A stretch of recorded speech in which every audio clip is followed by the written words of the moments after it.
Oh, we're on. Greetings, Saber fans. It's your old pal Megtooth Sith, Monday Megtooth Live. Got some stuff that I wanted to share tonight. Got a bunch of Facebook questions from Dave Kia. Said he's been watching the live streams, but hasn't asked any questions. And, I got some stuff out here tonight to share with him, some of the stuff I do.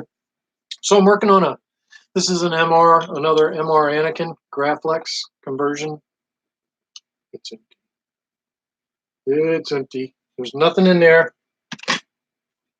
Here's the custom Saber Shop conversion kit. I've already painted it so that I'll show you why I do that here in a second. So it's already painted.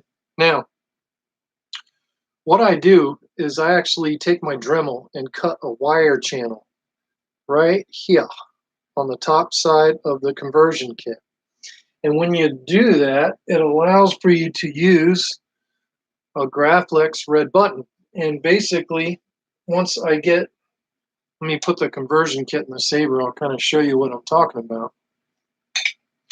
Once you put the conversion kit in the Saber, and let me put this screw in to kind of temporarily hold it in place. Hey, Bone Church, good to see you. I'm trying to answer some questions for a guy that's been emailing me a lot of questions on my YouTube channel. Galaxy got an Anakin Graflex. She got Obi-Wan Apprentice. I plan to gut mine and install Profi and NeoPixels. That's kind of the way of things here lately, right? Everything gets Profi and NeoPixels. But at any rate, there's the custom Saber Shops kit when it's in there, and you see why I painted black, so you get the Graflex pins where they go. That's painted black like it's supposed to be. But then you take this button bezel and actually Dremel a little hole in the button bezel as well, and you pop that button bezel in, and then oops, I got it up and upside down. No wonder I can't get anything to work right.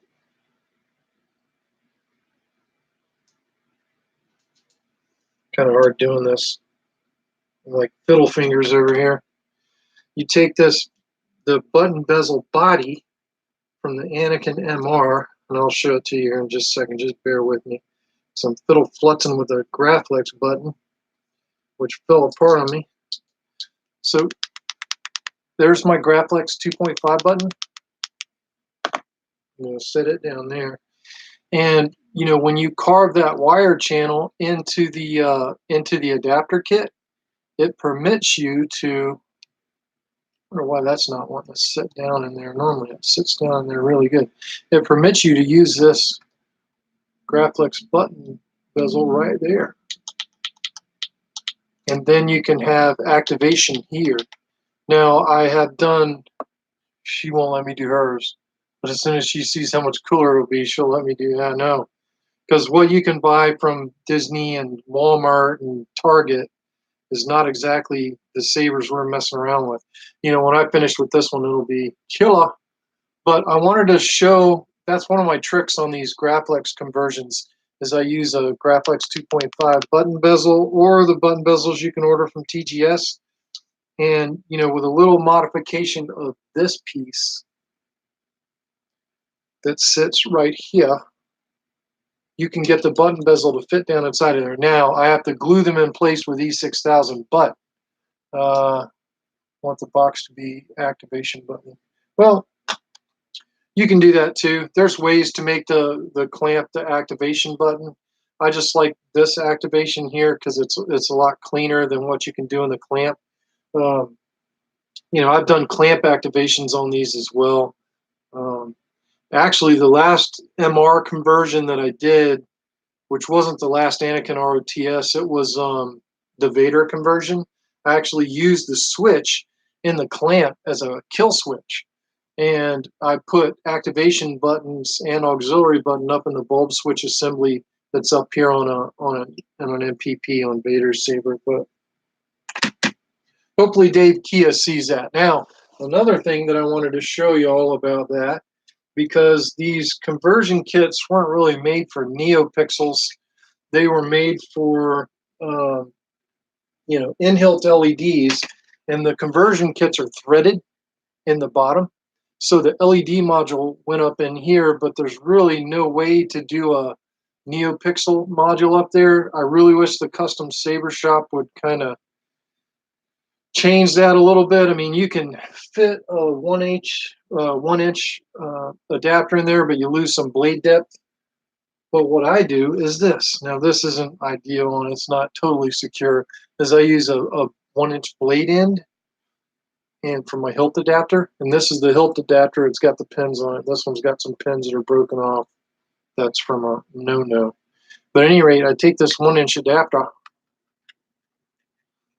and I slide it down in there like so.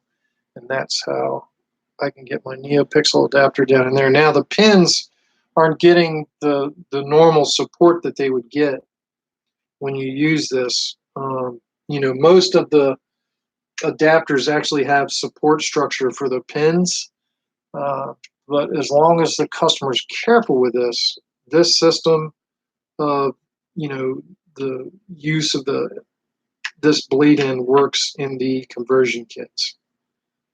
And that's what it looks like inside the saber. And then, you know, your wires will come out there. And then, of course, your old Dremel, the switch wires, you'll have switch wires coming out here as well if you use that for activation.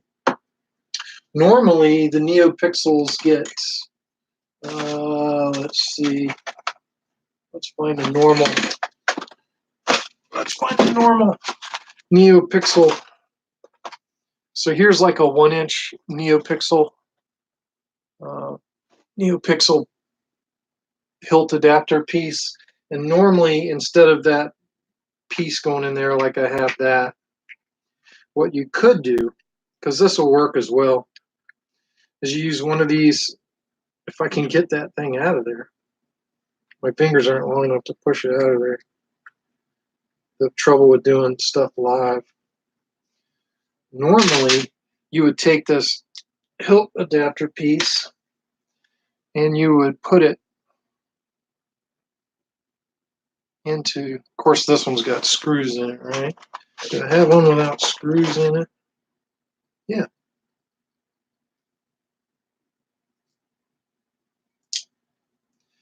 It will go in this 1-inch adapter piece where the pins just stick out through the plastic like this.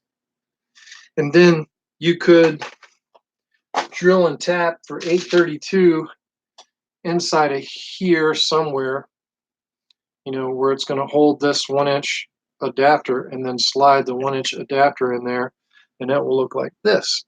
You do lose a little bit of blade depth, but it works. That 1-inch adapter will work inside of here. And then you're not using this threaded section or the copper heatsink that's normally for end-hilt LEDs at all. So that's how I've been dealing with NeoPixel conversions using the custom Saber Shop's adapter kit. Now, Dave Kia was also asking questions about, well, what all does he need? Well, a lot. So number one, you need the TCSS NeoPixel connectors. You need hilt side and you need blade side if you're going to be building a blade. And now I can't get that out of there. It's a nightmare tonight. It really is a nightmare. There we go. The hilt side connector, you know, of course, looks like that, and it says hilt on it. Hilt. That one's all nasty. And then you have the blade side connector, which is your target. And these pins make actual connection on the target. So this is the end of your blade, and actually this is also inside a blade adapter. This is a blade adapter, and the target goes in here. Of course, your wires for your NeoPixels will be soldered on there, and then that actually goes into your blade stock like that. So that's the end of a NeoPixel blade. There's your target, and inside there are where the wires solder, and your resistor if you use a resistor on the NeoPixel targets. But I cover that in more depth in how I built the blade assembly build video. But you're going to need all that stuff. You're going to need the NeoPixel hilt adapters. You're going to need the blade adapter, and then you're going to need the 1-inch kit. If you're going to do it that way. I think this is probably the most secure way to go with those NeoPixels on there, because these holes actually give the NeoPixel pin some support.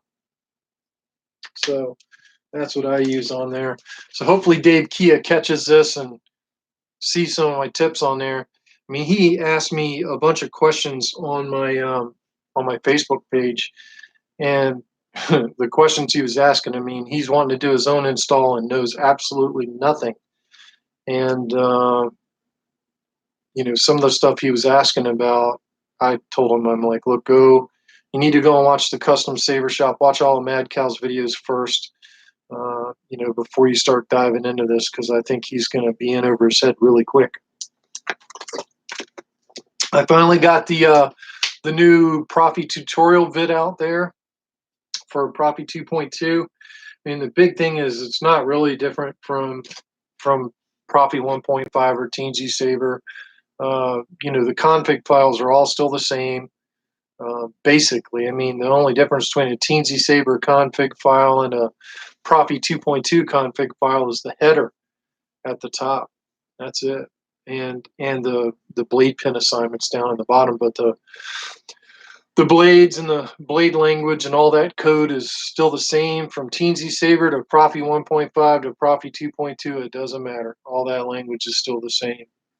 So to me, there's not really any major difference. I know a lot of people were upset that my video was getting dated, and yeah, it was dated, but if you bothered learning even a little bit about programming, it wasn't as dated as some of the people were making it out to be. So I put a new one out there, and hopefully that helps somebody figure out Profi 2.2 and Profi 1.5 and Teensy Saver. These things are a lot of fun once you learn them. But that's kind of what I'm working on tonight. Is wanted him to see how I do conversions. Now he's doing a Vader 05 conversion, which I've done a Vader 05 in the last few months, and that video is published on my YouTube channel. But you know, I do a lot of these conversions. The funny thing about these conversions is, you know, people buy these MR, especially 501st Legion people, they buy these master replica hilts thinking that's the best you can get because it's a master replica. But the funny thing is companies like Corbant and 89 Sabers and KR Sabers are actually making stuff that blows anything master replicas out of the water. You know, some of the stuff that Cal has come out with, man, his hilts are incredible. Solos hold, KR Sabers, 89 Sabers, Corbant, you know, Phoenix Props, 7 Chambers. All those companies make great hilts. So if you're looking for a good hilt, the master replicas aren't necessarily it. You know, there's a lot of companies out there. Lots of companies out there. Next, I wanted to talk about chassis. And everybody's always asking about chassis. So right now, the Custom Saver Shop's got Graflex 2.5s for like 125 bucks or something. They're pretty cheap.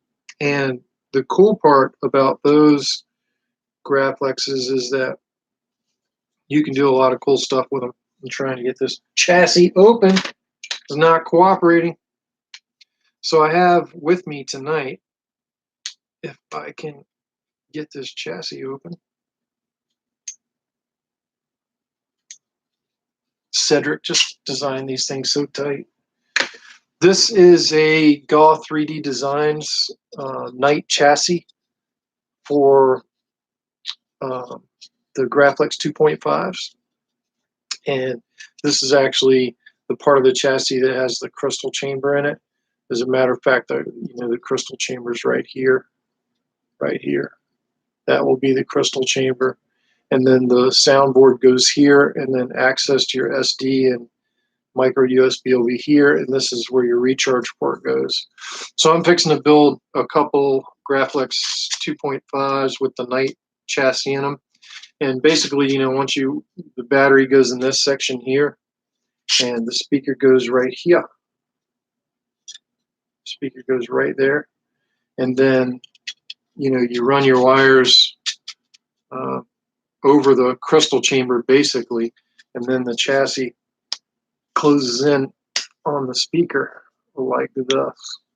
And I put a lot of NeoPixel accents and cool stuff in there to make these things look really cool. But these things are very inexpensive, printed in plastic. If you get the original Knight chassis, the version 1, and these chassis are a lot of fun installing Graflexes. I love installing Graflex 2.5s. It's loads of fun. And, you know, if nobody's ever seen Let's Build a Graflex series, I forget the East Coast Savers, I think his channel. East Coast Savers did a whole series. There's like 13 or 14 videos on Let's Build a Graflex. And he basically shows how to assemble a Graflex. Now it was the old 2.1s, but the 2.5s are relatively simple. Well, cheap, as in cheaper than full metal chassis.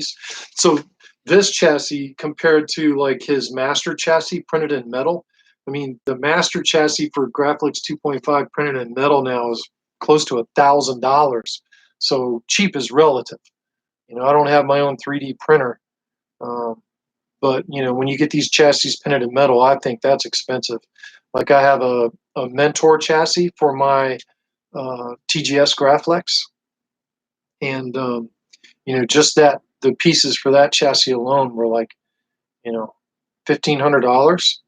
So compared to $1,500 for that Mentor chassis components, or, you know, like a Metal Masters, a Martin Beyer Metal Masters chassis, you know, these are cheap. Now, you know, I mean, you can also use cheaper chassis in a Graflex 2.5 or Mini Savers, and I've talked about this in a lot of my videos. I have a bunch of these in stock, and these are the MHS V6 chassis. Now, the user that was asking all kinds of questions, I said, look, if you're doing an MR conversion, just drop an MHS V6 chassis in there. This holds your speaker, your battery, and your soundboard all in one shot. Now, these are pretty cheap, you know. Yeah, it's Monday. Mon, Mama, Papa, Boba Fett, Main, Third. I think you keep adding to your name. It is Monday. It's Megtooth Monday. But at any rate, I use these MHS V6 chassis. They're awesome. They hold your speaker, your soundboard right here, and they hold your battery right here in an 18650 sled. And you can buy all this from the Custom Saber Shop. I understand the MHS V6 chassis or V6 speaker holder or whatever you want to call this, they're currently out of stock at the Custom Saber Shop. And I think it's because they're switching to a 3D print of this. But this chassis is absolutely an awesome chassis if you're trying to go economical. And I think once they switch to the 3D print, it'll be even cheaper. This is actually machined Delrin. I love these things. That's just such a great chassis for, you know, a quick install. The MHS chassis, you can make things nice and neat. And then the T8 shroud, you know, fits right over the chassis. Helps insulate everything. You can buy this T8 tubing at Home Depot, Lowe's, and it just goes around the T8 bulbs. But the cool thing about T8 tubing, cut it here, and this helps insulate your battery and board from contact with the hilt. It's awesome stuff. Lots of tutorials on the Custom Saber Shop's YouTube channel by Mad Cow. Mad Cow's done a lot of tutorials about this chassis system, which I think is just awesome. Yeah, there's some cheap Graflex chassis you can get out there off eBay. I really like the Knight chassis. When I'm installing a Graflex 2.5,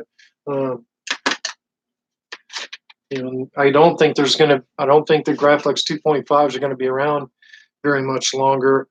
But you know, when they are, as long as they're available, I like this chassis system a lot for it. So that's what I put in the Graflex 2.5.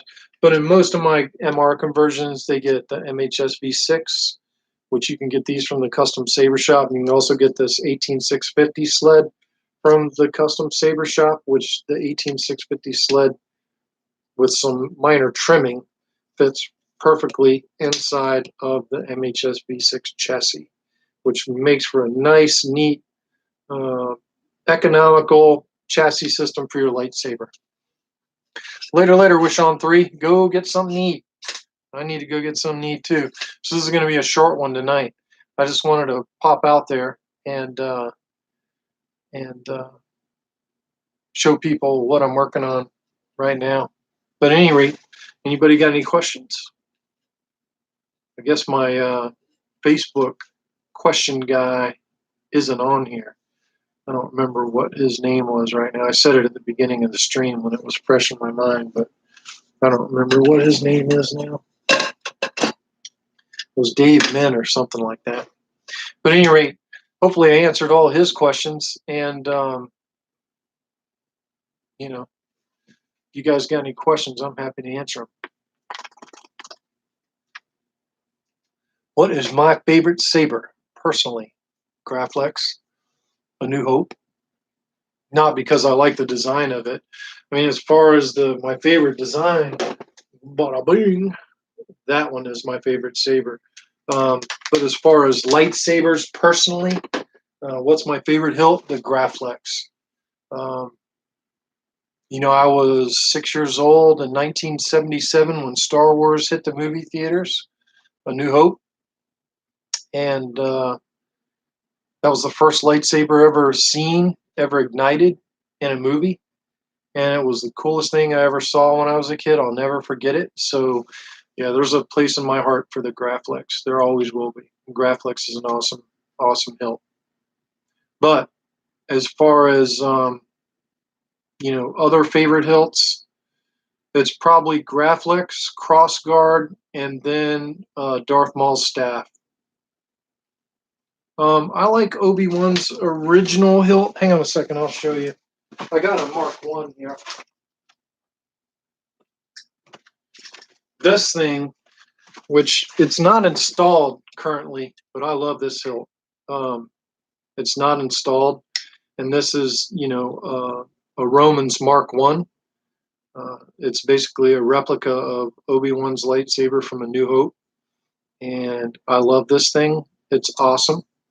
I would say probably Graflex, Crossguard, Darth Maul, and then this. That thing is beautiful. Beautiful.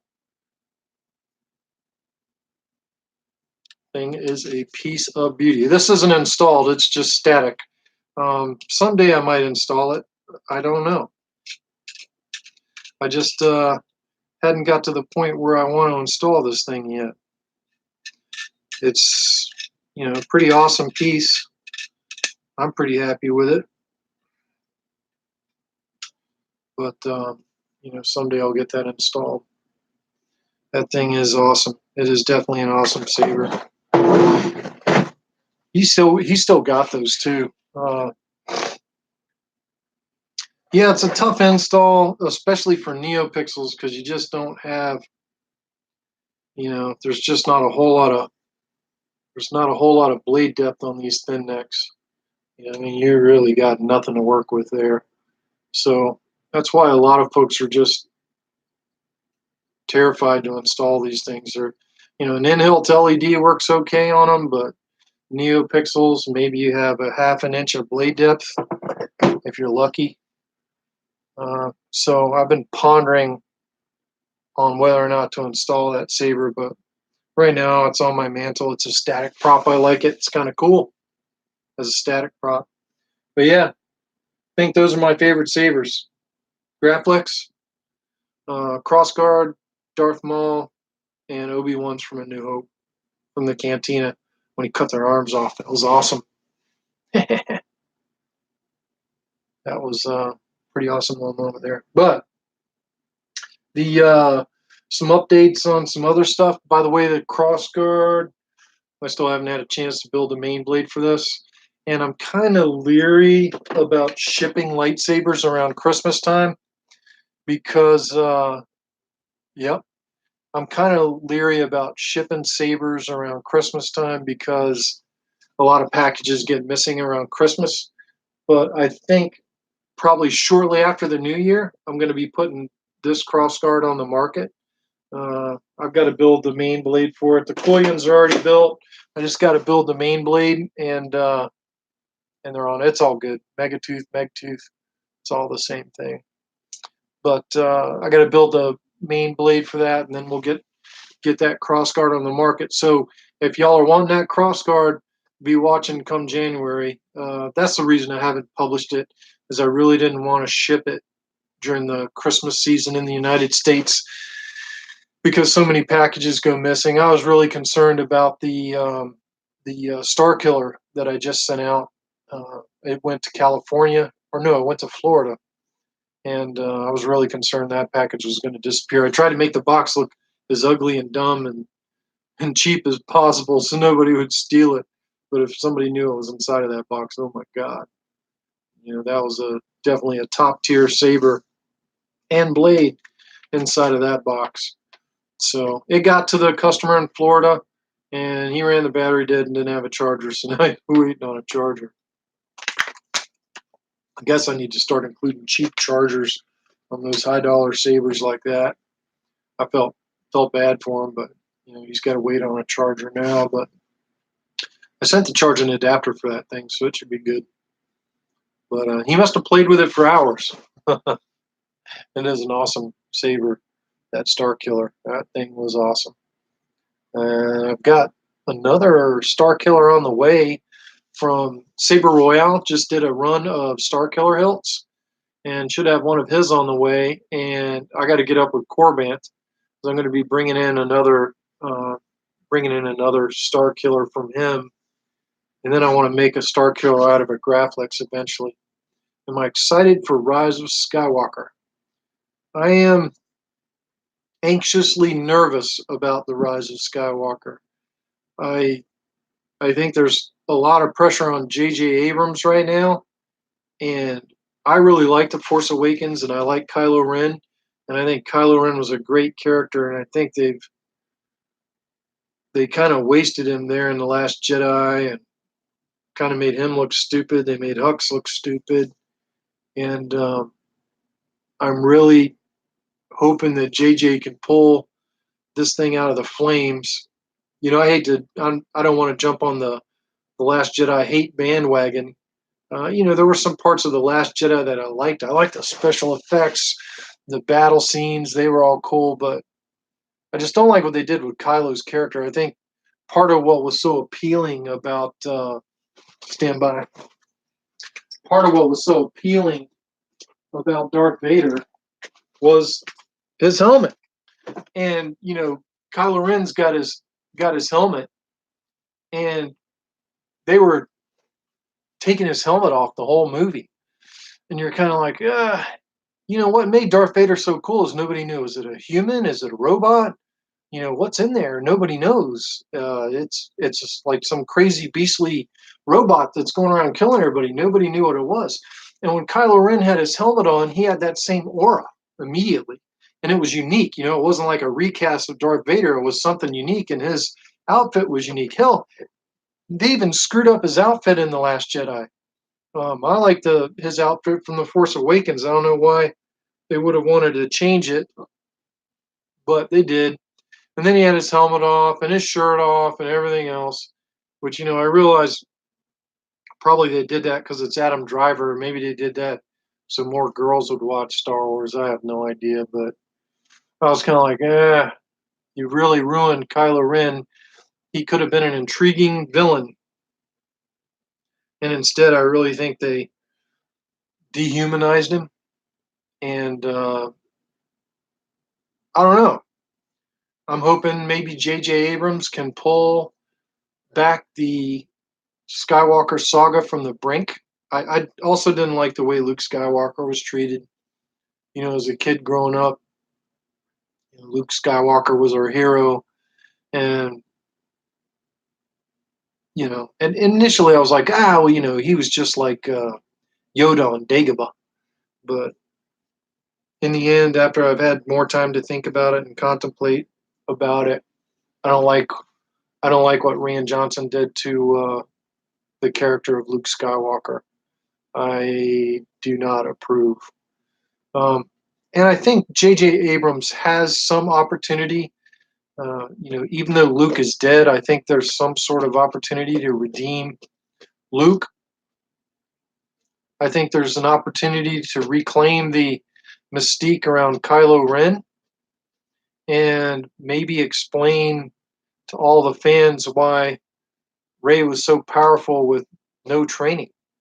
Uh, but then to do all that and then to have a movie that brings this whole sequel to a close and to get, maybe the Knights of Ren in there, Emperor Palpatine, maybe explain something about Snoke. I mean, there's all these things that the fans want, and I'm not so sure how they're going to squeeze that into a 2-hour movie. Um, I'm excited about it. I didn't buy tickets. This is the first Star Wars movie that I haven't bought pre-sales tickets to in my whole life, since they've gone on pre-sale. Either I was camped out or buying pre-sale tickets in the past, and this will be the first movie that I didn't buy tickets for. My girlfriend asked me today. She goes, "Did you get your tickets yet?" And I'm like, "No, I didn't." And I may go see it on premiere night because I'm going to be trooping as Kylo Ren, but I don't know. I don't know if I'm going to go see it that night or not. But I'm hoping J.J. Abrams can pull it from the brink. That's what I hope anyway. But at any rate, that's about that. Anybody else got any questions? Because if not, I'm going to cut this one short. We only got 4 viewers. Yeah, hoping it works out. Well, I started Megtooth Monday late tonight because I was watching SpaceX launch their latest rocket, and they were launching a satellite into geosynchronous orbit tonight.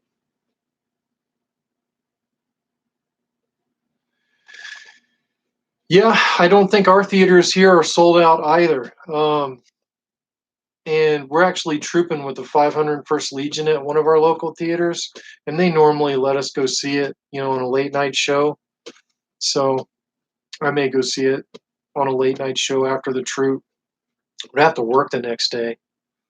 I got to work, and I got to be at work early the next day, like at 8 o'clock in the morning, because we got this community engagement thing going on. So I'll be going into work early Friday morning. But I don't know. I'm split on this one. I am rooting for Disney and JJ.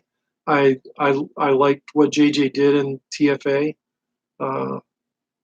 with some of the new characters, but I think it really went to pot there on TLJ. And Solo wasn't that bad of a movie, but the fans were still so mad about TLJ that I think they just didn't show up to see Solo. But I think oh yeah, no, the Proppy Blasters are going awesome, aren't they? Darth Brooks. Darth Brooks is from the TRA and also FX Sabers Forum, and Darth Brooks been kind of keeping up with what we're doing with the Proppy Blasters. You wouldn't be so proud, Darth Brooks, if you saw what it looked like. There's your Proppy Blaster. Ah, yeah, yeah. That's my test rig. Yeah, they're that's going to be cool, Darth Brooks. And you think about it, you can take the same soundboard, you can power a lightsaber with and make it do cool stuff, and then you can throw it in a blaster and install a blaster with it too. What's not to like about that? When you think about where we were before with Plector Labs boards, you know, I think Profi's kind of really, really, really a powerful platform for lightsabers, blasters, the thermal detonators. It's just a great prop soundboard. Um, this thing has a potential to go nuclear beyond what Frederick can control, I think. But yeah, we're doing a lot of work with the Proppy and blasters, and it's all working. E5 Droid Blaster, I want to use it for, and also DC-15S Clone Trooper Blaster. Yep. Well, once we get this coding finished, there's a couple of minor glitches still in the coding, Darth Brooks. Um, we're arguing over whether or not to have an on-off state right now. And, other than that on-off state dilemma that we're in. I'm liking how it's working right now, and I know that Adam's added a lot more functionality to it in this last week that I haven't even had a chance to test. Like he's got it randomly put where it'll run out of ammo and you have to reload. And the cool part about it, this is going to be unique to Profi, is to reload. You clash the pistol, so you induce a clash, and the clash reloads the gun like you had a malfunction. So that's pretty cool. You know, it's using the clash sensors inside the Profi to trigger a reload, which that's awesome because, you know, in my real life job, we actually have guns, and how you clear a malfunction is tapped, rack, and ready. Uh, you know, if you got to strip a magazine, you're in deep trouble. You know, you got to strip a magazine, you got a stovepipe or double feed or something crazy. But it's pretty cool. I mean, how this is all coming together. I think we got good things going. Darth Brooks is not a fan of TLJ either. How about you, Darth Brooks? Are you looking forward to? Oh yeah, it's actually not a Graflex. Well, it is. I mean, it's Anakin's ROTS. This is Master Replica's Anakin ROTS that I'm working on. And I brought it out tonight because I had a question on my Facebook page about how I do these conversions. And I just gave some tips on the beginning of the video about how I do my conversions. Is that a Graflex on your bench, or are you just happy to see me? Ah! Yeah, but that's a conversion that I'm working on, and I was able to use that conversion to answer some questions I had on my Facebook page tonight. So, at any rate, Dark Brooks, not a TLJ fan, not one bit. And what about you, Dark Brooks? Are you going to see this movie on premiere night, or are you going to let it ride? He's probably going to let it ride. He ain't going to see it. But I'll tell you what I have liked is, I mean, I have faith in Disney. Rogue One was an awesome movie. I thought TFA was a good movie, but they ruined my character. They ruined my favorite character. Uh, Actually, really, I'm looking forward to TROS. Not necessarily because I think they can fix the continuity of the story as a whole, but if TROS is awesome, it means they're sorry. I'll probably go Saturday morning. You know, that's kind of what I'm hoping. I think behind the scenes, uh, KK she's been dethroned. She ain't controlling nothing. And I think if you're watching The Mandalorian, uh, you know, The Mandalorian is awesome. And the Mandalorian is just, if that's where Disney is taking Star Wars, then we're in a good place. And I have faith in the Rise of Skywalker. Um, but yeah, I I hear you, Mom Moth. I was in the same boat. You know, I kind of walked out of TLJ scratching my head like, what just happened here? I'm not really sure. And I went back and saw it again. And the funny part, when I went back and saw it the second time, I fell asleep in the Canto Bite scene. I actually fell asleep. My girlfriend had to wake me up. It was crazy. Fell asleep in the Canto Bite scene. So yeah, that thing was a bit of a confusing yawner. Yeah, I'm pretty sure with the success of The Mandalorian that Favreau definitely has a place in Disney's Star Wars universe.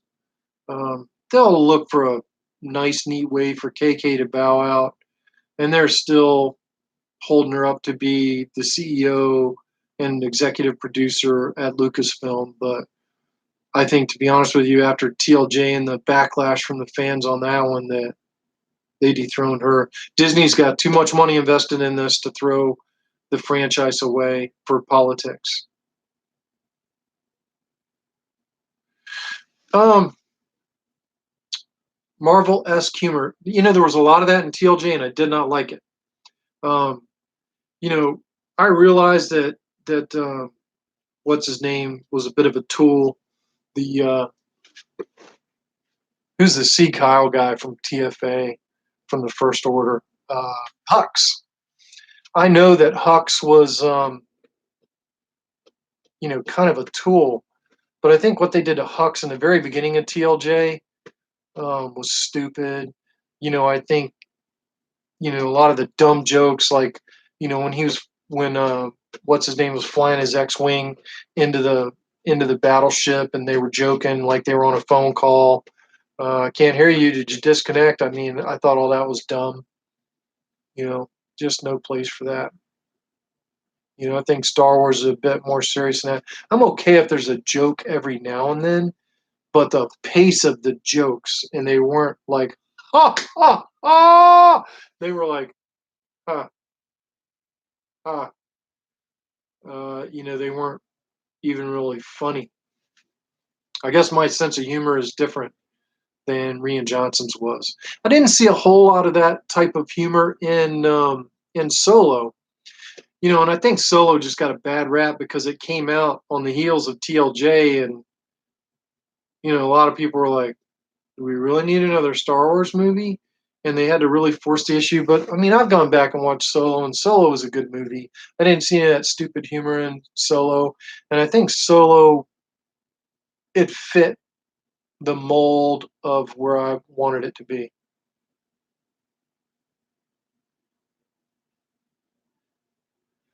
Yeah,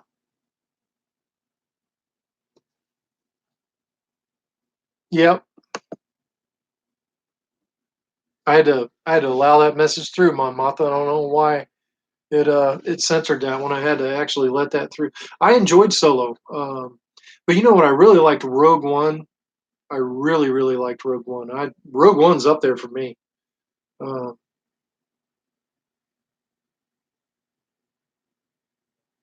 yeah, well, I think they discovered in TLJ that injecting political agendas into Star Wars. Look, I don't go to a movie. If you want to watch politics or hear about politics, then watch the news because it's every freaking night. I mean, bad impeachment, impeachment, impeachment, bad. And it's okay. Well, there it is on the news. It's right there for you every single night.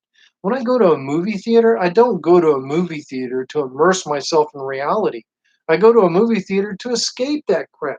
I don't want to hear about it. I don't want to see it. It has no place in a movie theater. Politics and social justice crap has absolutely no place in a movie. None. You put agendas into movies that we go to see for our enjoyment. That pisses me off. Even if I agree with your political agenda, it pisses me off. I don't want to see that crap in a movie theater. Yeah, I think. I think I think this is going to be an apology from Disney, and I have my hopes that JJ can pull it out. Yeah, I mean, I don't want to see. Look, there was always some very subtle politics or history in Star Wars. I mean, the stormtroopers. I mean, Hitler's SS were stormtroopers. And the stormtroopers all looked the same and dressed the same, and were kind of like these mindless people following their leader. Um, some of that was kind of modeled on Nazis, and there was some history there, and I get that, and I understand that. But I'm talking about the in your face, you know, heavy handed political bullcrap that penetrated the Last Jedi. It just has no place in the Star Wars universe. I don't looking back on the Force Awakens, I didn't see anything too bad in the Force Awakens. That was my big hang up with Avatar. Avatar. I thought that Avatar was awesome. Yeah, you know what? I would not be surprised if we saw Ahsoka Tano. I've been saying that for months. Um, that would be some pretty massive fan service because she's very popular, and it wouldn't it would not surprise me. And I think there's a couple female actors that nobody knows who they're playing, so I would not be surprised to see Ahsoka Tano in this movie. But I think there's going to be a lot of fan service. My thing is, I don't know how they can make this movie everything to all people. There's no way. But I agree, Dark Brooks. If they even do any repair work at all and admit to, I think that is an admission that TLJ and all the crap that went on after it was no good.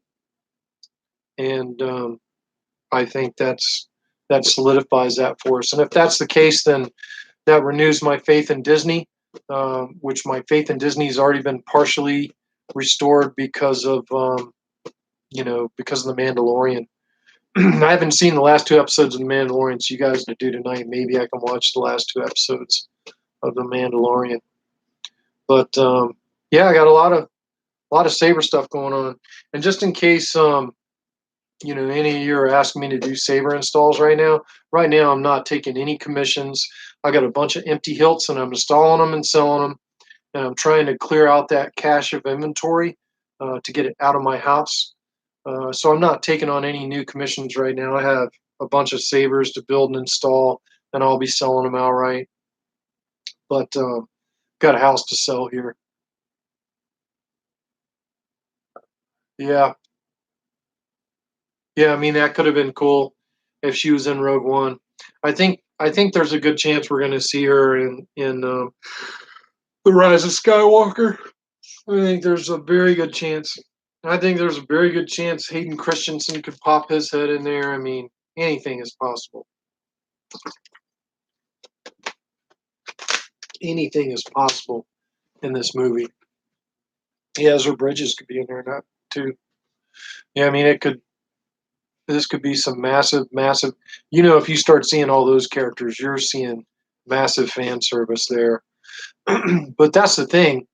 How do you have all that fan service in a movie?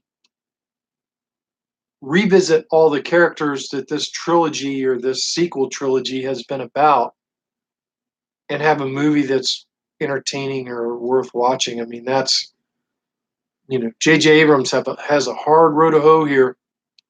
Ain't no doubt about that. I'm crossing my fingers.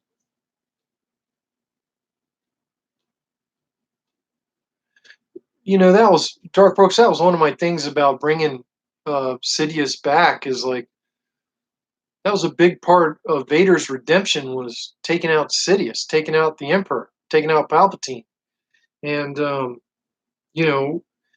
when Anakin basically sacrificed himself to kill Palpatine, and Palpatine's dead, you're like, well, he got redeemed. He's all good. He's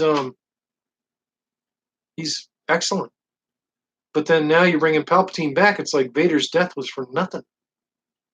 So in a way, yeah, I mean, if Anakin comes back and helps, Kylo and Rey fight the Emperor, which kind of is what I think is going to happen, but who knows? I mean, there's that one scene in the in the preview where Kylo and Rey are destroying the altar that had Vader's helmet on it, and they try to make it look like they were going at each other, but when you really look at that scene and you stop it on the last frame before it fades to something else, Kylo's actually doing a force push on the item, so he's not attacking Rey. They were working together there. They struck that altar together. So that scene already shows them working together. Yeah, I'm not sure what they're going to do with that, but they already killed Skywalker's character in the last movie. I really hope they don't undermine Anakin's sacrifice to kill Palpatine. And if they do, then they have to bring Anakin back. Anakin has to be involved in this final fight in some way. Yep. That's yep. That's kind of what I thinking's got to happen, and maybe even Ahsoka too. Maybe that's when Ahsoka comes in and Ahsoka joins, Kylo and Rey. I know that's going to be crazy. Yep, very well could be. Mace Windu Force Ghost too. If you see that, that's just beyond ridiculous. If you have all those characters, Ahsoka and Mace Windu, then that's kind of like that's when you look at Disney and go, okay, we get it. You're sorry. We'll buy tickets to your next trilogy. Just don't put KK in charge anymore. or Rian Johnson. Rian Johnson. See that name? It makes me mad. Makes me want a Kylo Ren. Rian Johnson. But at any rate, this thing's gone on long enough.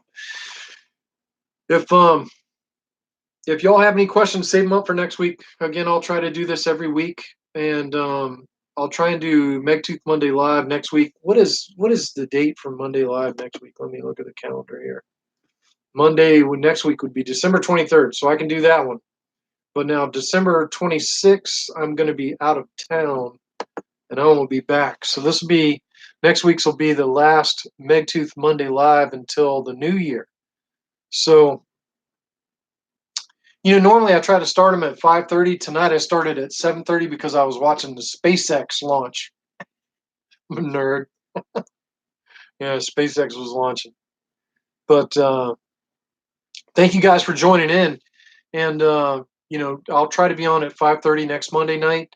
And hopefully I'll have more Saber stuff to talk about than conversions, because conversions are kind of boring.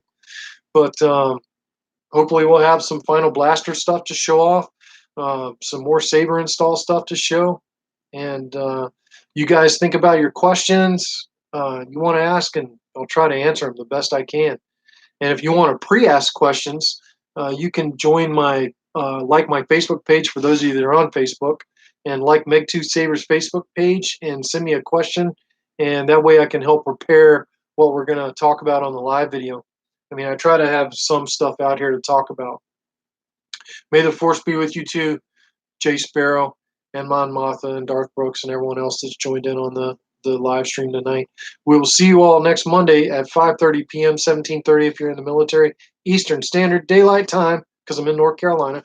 And if you like my videos and my tutorials have helped you out, make sure you click the like and subscribe button, and also click the bell so you get notifications when I'm coming out with videos. And I also post it on my Facebook page. She's going to be for sale soon. Keep your eyes out, ladies and gents. She's ready to roll. That's it. That's it for Megtooth Monday Live on December the 16th. Until next time, ladies and gentlemen, signing off. May the force be with you, or the dark side, as it were. Bye, everybody.